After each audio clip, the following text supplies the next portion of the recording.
Саламатсыңарбы студенттер? Кыргыз тили сабагынан сиздер менен кайрадан жолугушуп жатканыма абдан кубанычтамын. Бүгүнкү биздин өтө турган грамматикалык темабыз ата точ. Ал эми кеттик темабыз спорт, ден соолуктун булагы. Эгер сиздер грамматикалык темалар боюнча билимдериңиздерди өркүндөткүңүздөр келсе, бул адабияттарды пайдалана аласыздар. Бүгүнкү сабактагы каралуучу негизги суроолор: биринчи, ата тош жөнүндө жалпы маалымат; экинчи, ата тоштун түрлөрү; үчүнчү, спорт, ден соолуктун булагы. Ата точ сөздөр башка сөз түркүмдөрүнүн ордуна колдонулат. Булар заттарды, түшүнүктөрдү же заттардын кайсы бир белгилерин атабай туруп, аларды жалпылап көрсөтөт. Ата точ сөздөрдүн маанилери абстрактуу болот. Алар сүйлөм тизмегинде гана конкреттүү маанилерди билдирет. Мисалы, ал мектептен келди десек, сөздүн ким жөнүндө болуп жатканы бизге белгисиз. Башкача айтканда, ал деген сөз кимди билдиргени белгисиз. Ата тоштун мааниси конкреттүү болгон жок. Ал эми Асан жакшы окуйт. Ал мектептен келди десек, сөздүн Асан жөнүндө болгону бизге ал деген ата точ аркылуу белгилүү болуп турат. Асанды кайра-кайра айта бербестен, аны ал деп ата точ менен алмаштырып айттык. Ата точ өз ичинен 6 түргө бөлүнөт: жактама, шилтеме, сурама, тангыч, аныктама, өздүк ата точтору. Жактама ата точ затты жак аркылуу көрсөтөт. Силерге белгилүү болгондой, кыргыз тилинде 3 жак бар. Биринчи жак мен, көптүк формасы биз; экинчи жак сен, сиз, көптүк формалары силер, сиздер; үчүнчү жак ал, көптүк формасы алар. Жактама ата точ морфологиялык жактан төмөнкүдөй касиетке ээ. Биринчиден, ал жекелик көптүк санда айтылат, экинчиден жөндөмөлөр менен жөндөөлөт. Шилтеме ата точ бирөңчөй заттардан бирөөнү бөлүп көрсөтөт. Бул, ошол, тигил, тетигил. Булардын кыскарган варианттары бар: бул, ошо, тиги, тетиги. Шилтеме ата точтор көбүнчө аныктоочу болуп түшөт да, морфологиялык жактан өзгөрүүсүз айтылат. Тигил аймакта көп адам жашайт. Заттык маанидеги шилтеме ата точторго те, ана формаларынан башкаларына лар мүчөсү жалганатта көп санды түшүндүрөт. Шилтеме ата точтор жалпы таандык, кээде жакчыл таандык мүчөлөр менен өзгөрөт. Мунун, мунун, мунусу, анын, анын. Жакчыл таандык мүчөлөр менен өзгөрдү. Мунуку, аныкы, ушунуку, ошонуку. Жалпы таандык менен өзгөрдү. Жак категориясы менен өзгөрүү шилтеме ата точторго мүнөздүү эмес. Сурама ата точтор белгисиз затты же сандык жана сапаттык белгилерди аныктоо үчүн колдонулуучу сөздөр. Ким, эмне, кайдан, кандай, кайсы, качан, кана, канча, канчанчы, кайда жана башка. Тангыч ата точтор ата точ аркылуу берилген маанинин таанылгандыгын билдирет. Эч бир, эч кайда, эч кайдан, эч кайсы, эч кандай, эч качан, эч ким, эч нерсе, эчтеме жана башка. Аныктама ата точтор заттын сандык жалпылыгын же жекелигин аныктап көрсөтөт. Ар бир, ар ким, ар нерсе, ар кайсы, ар качан, баары, баардык, бүт, бүткүл, өз. Белгисиз ата точтор заттардын, кубулуштардын жана алардын урдун, мезгилин болжолдуу түрдө жалпысынан көрсөтөт. Алда кайда, алда качан, алда не, бирдеме, бир нерсе, бир нече жана башкалар. Эми кептик тема боюнча тапшырмаларга өтсөк. Биринчи көнүгүү: текстти окуп, ал боюнча тапшырмаларды аткаргыла. Спорт. Спорт атайын дене тарбиялык көнүгүүлөр боюнча окуу, машыгууну жана мелдештерди уюштуруу өткөрүү системасы.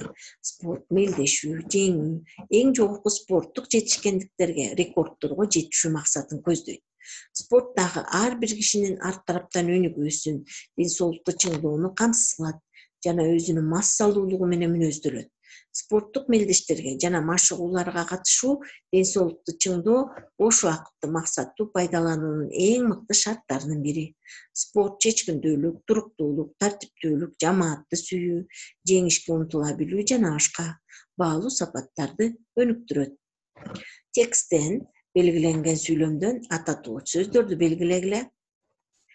Жана ошондой эле текстте кайсыл сөздөрдү ата точ сөздөр менен алмаштыра алабыз? Жана ал ата точтун кайсы түрү экендигин айткыла. Тексттеги сөздүктөрдү жаттагыла жана бул сөздөр менен өзүңөр сүйлөм түзгүлө.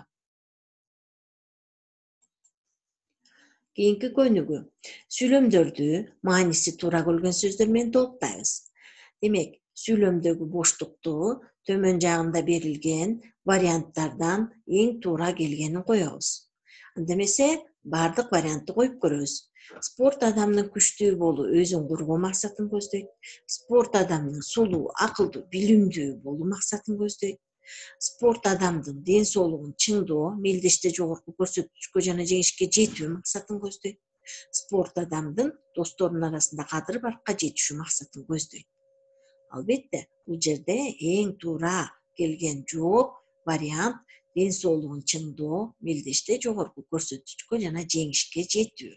Демек, боштукту Б варианты менен толуктайбыз.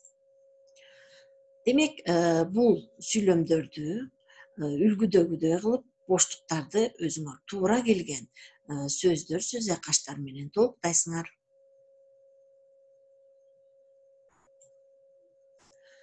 Кийинки тапшырма олимпиадалык оюндар. Текст. Текстти көңүл коюп угуңуздар. Эсте калгандары боюнча ата точ сөздөрдү катыштырып 5 сүйлөм түзгүлө. Андан сырткары ата тооштордун кайсы түрү экендигин дагы аныктасаңыздар болот. 4 жылда бир болуучу олимпиада оюндарынын пайда болушу тууралуу тарыхый булактарда көптөгөн уламыштар айтылат. Алардын биринде грек мифтериндеги баатыр Геракл Эллада падышасы Авгий менен күч сынашып, аны жеңип алгандыгы туурасында айтылат. Жеңишке жеткенден кийин Геракл өзүнүн 4 инисин жөө жарышка чыгарып, биринчи келгенине зейтун багынын жалбырагынан жасалган алкак тагат. Жарышчу жердин аралыгы 600 тапар экен. Ал ченем кийин бүткүл гректердин стадиондорунун аралыгы бойдон кала берген дешет. А башка бир уламышта Олимпиада оюндарын биринчи жолу Зевс уюштурган деп айтылат. Зевс ааламды багындыруу үчүн атасы Крондон бийлик талашып, аны жеңип, жеңиштин урматына ар кандай оюндарды уюштурган имиш. Байыркы Грецияда 1170 жыл аралыгында баш аягы 296 Олимпиада оюндары өткөрүлгөн. Олимпиада оюндарына грециялык кул өлөөчүлөр гана катыша алышкан. Кулдар, дыйкандар, чет өлкөлүк атлеттер оюнга катышуу укугуна ээ боло алган эмес. Ал эми аялдар оюнга катышмак тургай, аны көрө алышкан да эмес. Жашырынып келгендер өлүм жазасына тартылган. 19-кылымдын ортосунда жана аягында спорт оюндары дүйнөлүк деңгээлде өнүгө баштаган. 1894-жылы Парижде Франциянын коомдук ишмери Пьер де Кубертендин демилгеси менен эл аралык конгресс болуп, анда 12 өлкөнүн өкүлдөрү анын пикирин колдоп, олимпиадалык хартияны, олимпиада оюндарынын эрежесин бекитишип, эл аралык олимпиада комитетин түзүшүп, 4 жылда бир өткөрүүнү чечишкен. Грециянын өкүлү Деметриос Викелас ошол комитеттин биринчи президенти болуп шайланган. Ошол эле учурда биринчи олимпиада оюндарын 1896-жылы Афина шаарында өткөрүү чечими кабыл алынган. 1896-жылдан 1923-жылга чейин Пьер де Кубертен эл аралык олимпиадалык комитеттин президенти болуп иштеген. Кийинки көнүгүү. Буларды билип алгыла. Бул нерселерди билип алуу өзүңөрдүн кругозоруңар үчүн керек деп ойлойбуз. Демек, олимпиаданын желеги, ал оюндардын эмблемасы, оюндардын оту, олимпиадалык ант Пьер де Кубертен тарабынан ойлонуп табылып, 7-чи олимпиадалык оюндарда ишке киргизилген. Олимпиадалык желектин ортосундагы олимпиадалык оюндардын ак эмблемасы тартылган ак полотно түшүрүлгөн. Желекти олимпиаданын ачылышында мурдагы оюн өткөргөн жердин өкүлү эл аралык олимпиадалык комитеттин президентине салтанаттуу түрдө өткөрүп берет да, ал аны кийинки оюн өтө турган жердин өкүлүнө тапшырат.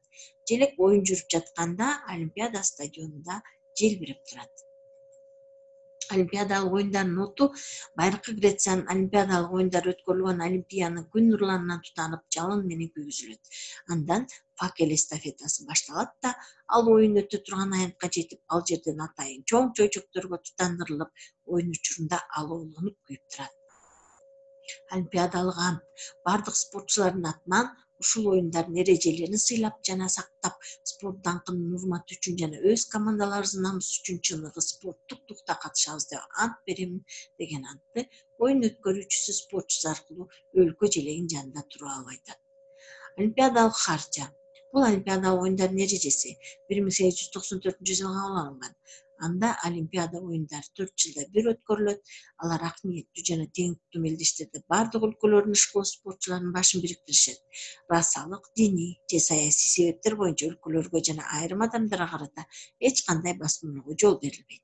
Олимпиадалык кыймылдын максаттары ишкооздор спортунун достук майдандарындагы мелдештерде дүйнө жүзүнүн жаштарынын баш кошуусу, эл аралык ишеним менен ак ниеттүү эркти түзүү, тынч дүйнөнү курууга көмөктөшкөн эң сонун диний тарбия жана моралдык сапаттардын өнүгүшүн камсыздоо деп жазылган.